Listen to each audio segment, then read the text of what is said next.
Bonjour et bienvenue sur ta chaîne Survivre en entreprise. Je suis Adrien et nous allons voir aujourd'hui un thème essentiel qui nous concerne tous, la gestion du temps. Est-ce qu'il t'est déjà arrivé de manquer de temps? J'imagine que la réponse est oui. Très souvent, quand nous manquons de temps, nous avons tendance à nous justifier vis-à-vis des autres et surtout vis-à-vis de nous-mêmes. Avec des phrases telles que « je n'ai pas le temps »,« j'ai trop de travail »,« je ne sais pas comment m'organiser »,« je ne sais pas où prioriser mes activités ». Et là, on se rend compte que le temps, on a l'impression de le combattre.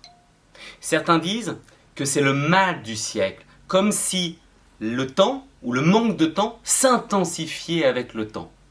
Pourtant, nous avons toujours 24 heures. Ce qui change, ce sont les outils de communication.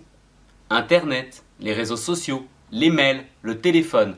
Ça va avoir une influence directe, bien évidemment, sur notre façon d'occuper notre temps, mais également sur notre façon de le gérer. Pourquoi? Parce qu'on va être constamment sollicité, dérangé. Et c'est aussi, et heureusement, un outil magnifique pour pouvoir gagner du temps et communiquer. Premier élément, c'est que nous avons tous 24 heures.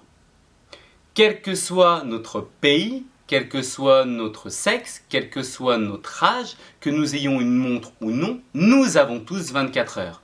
Certains disent également que c'est la partie la plus démocratique au monde.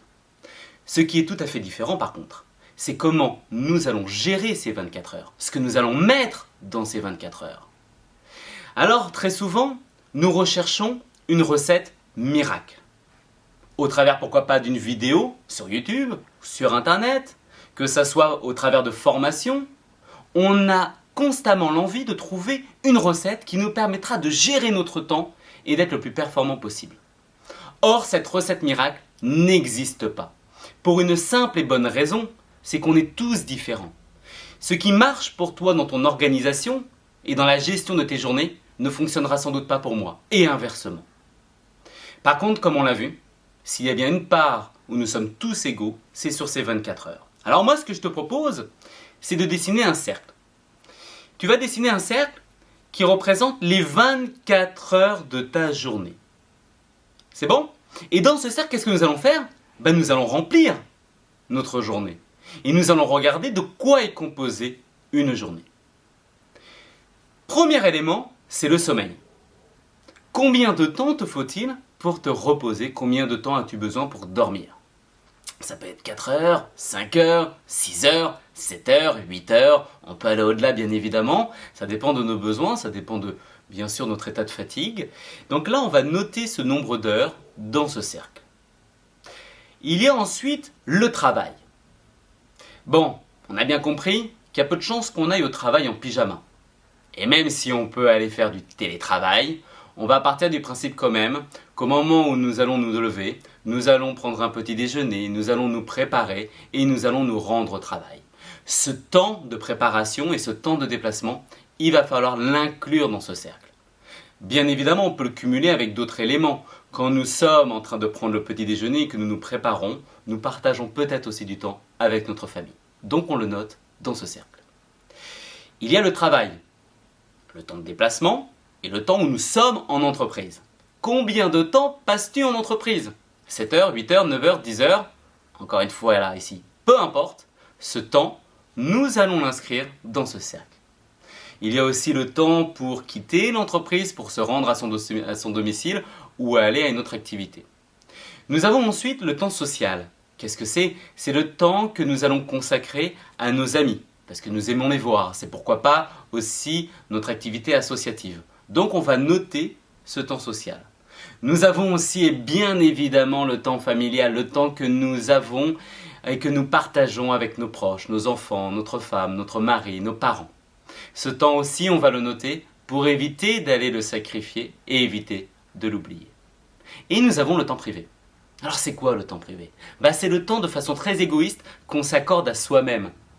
C'est égoïste et c'est essentiel. C'est essentiel pourquoi? Parce que c'est là où nous allons recharger nos batteries.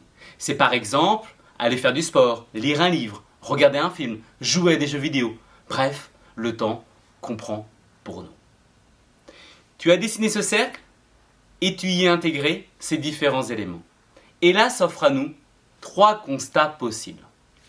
Première possibilité, visiblement, il te reste du temps. c'est génial, c'est une magnifique nouvelle. Je suis très très heureux pour toi. Pourquoi? Parce qu'ici, on va être dans le confort. Et on va pouvoir à ce moment-là consacrer plus de temps sur quelque chose qui est essentiel pour nous. Pourquoi pas plus de temps pour te reposer? Pourquoi pas plus de temps pour pouvoir justement remplir tes objectifs au travail? Plus de temps, pourquoi pas, pour aller voir tes amis ou passer du temps avec ta famille? C'est superbe, profite de ce temps qui t'est disponible. Deuxième constat, tes activités rentrent bien évidemment dans ce cercle, mais rentrent vraiment à la minute près.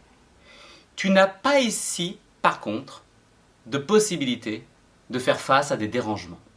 Et il y a un risque, c'est bien sûr qu'un risque, c'est que très vite on ressente du stress parce qu'on a peur à un moment de manquer de temps. Troisième constat, toutes tes activités dépassent par rapport à ce cercle. Et là, bien sûr, on va être dans une zone d'inconfort. Pourquoi? Parce que visiblement, nous n'avons pas le temps de faire tout ce que nous avons prévu de faire dans une journée. Et là, le risque, c'est de ressentir du stress. Nous allons maintenant s'offrir une permission. Nous allons nous offrir un super pouvoir. Un super pouvoir par rapport au temps, car nos journées ne font plus 24 heures, mais 25 heures. On a le pouvoir de se donner 1 heure supplémentaire. La question est très très simple. Où vas-tu mettre cette 25e heure? À quoi vas-tu la dédier?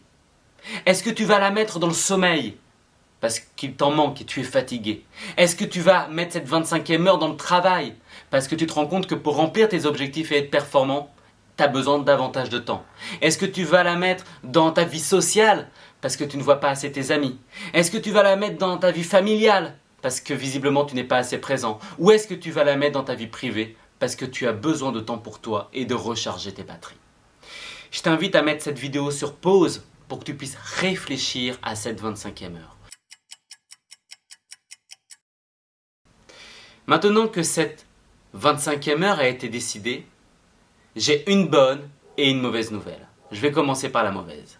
Nous n'avons pas de super pouvoir. C'est dommage et ce n'est pas possible. Donc nous n'avons pas de 25e heure. Par contre, j'ai une très très bonne nouvelle. C'est que nous venons tous de rêver. Tu viens de rêver. Tu viens d'émettre un souhait sur justement cette 25e heure. Où tu souhaites mettre ton énergie? Sur quoi tu aimerais justement consacrer du temps? Et là, ce rêve, 2 possibilités. Soit ça reste un rêve et un souhait, et dans ce cas-là, la seule chose que ça va générer, c'est malheureusement de la frustration. Ou alors la deuxième possibilité, est-ce que je peux en faire une réalité? Est-ce que je peux réellement utiliser ce temps pour ce que je viens de décider? Cela nous amène à la définition de la gestion du temps. La définition, je t'invite à la noter car elle est magnifique. C'est faire ce que j'ai décidé de faire. Faire ce que j'ai décidé de faire, c'est avoir le pouvoir sur son agenda. C'est avoir cette capacité à prendre nos décisions sur ce que nous souhaitons réellement faire dans notre journée. C'est gérer son temps et gérer même plus loin, c'est gérer sa vie. Donc imaginons tout à l'heure, en imaginant cette 25e heure, que nous avons un souhait, qui est par exemple d'aller courir en fin de journée. Donc c'est du temps pour soi dans sa vie privée. Est-ce que c'est réellement concret? Est-ce qu'on va réellement aller courir ce soir? Il y a peu de chance, pour une raison très simple. Si on nous demande justement à quel moment tu vas courir, on va avoir tendance à répondre, je sais pas, j'irai courir ce soir après le travail. Et on se rend compte ici qu'il n'y a rien de concret. Il n'y a pas 1 heure de début, il n'y a pas 1 heure de fin, il n'y a pas en réalité d'engagement réel. Et là, le risque, encore une fois, c'est de ne pas aller courir et que ça engendre encore une fois de la frustration. Alors ce que nous allons faire, et pour que ça puisse fonctionner, nous allons l'inscrire dans son agenda. On va le noter. Le fait de le noter est essentiel car c'est un engagement que nous prenons vis-à-vis de nous-mêmes. Sur quoi nous allons le noter? Là encore, nous sommes différents. Ça peut être sur un agenda papier, un agenda virtuel, sur des post-it. Ici, l'important c'est de le noter et le noter dans ce qu'on appelle un bloc-temps. Qu'est-ce qu'un bloc-temps? Nous le verrons dans une prochaine vidéo. C'est simplement de noter par exemple que nous allons courir de 18h à 19h. Donc on sait qu'à ce moment-là, nous allons réaliser cette activité. Il y a un autre avantage au fait de le noter. c'est qu'au moment où nous le notons, on se rend compte d'une chose, d'un couac. C'est que cette heure, de 18h à 19h, elle est déjà occupée à autre chose. Peut-être qu'à ce moment-là, on est encore au travail, ou peut-être que nous sommes en train justement d'être dans les transports. Et donc là, on se rend compte, malheureusement, que si on veut réellement aller courir de 18h à 19h, de ce choix, il va falloir prendre une autre décision.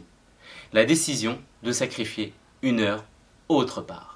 Et on se rend compte que la plus grande difficulté dans la gestion du temps, c'est cette capacité à prendre cette décision d'aller sacrifier une heure autre part. Nous verrons dans une autre vidéo les obstacles à la gestion du temps et nous verrons aussi comment justement prendre cette décision. Si nous devons garder 3 informations de cette vidéo, tout d'abord, c'est la définition. Faire ce que j'ai décidé de faire. Tu as ce pouvoir, tu as cette capacité à prendre une décision. Deuxième information que nous allons garder, c'est la notion de noter. Je note dans mon agenda ce que j'ai décidé. Comme je le disais, c'est un engagement avec soi-même. Si on le garde simplement dans sa tête, il y a de grandes chances qu'on ne le fasse pas. Et troisième élément, c'est ce qu'on appelle le bloc-temps.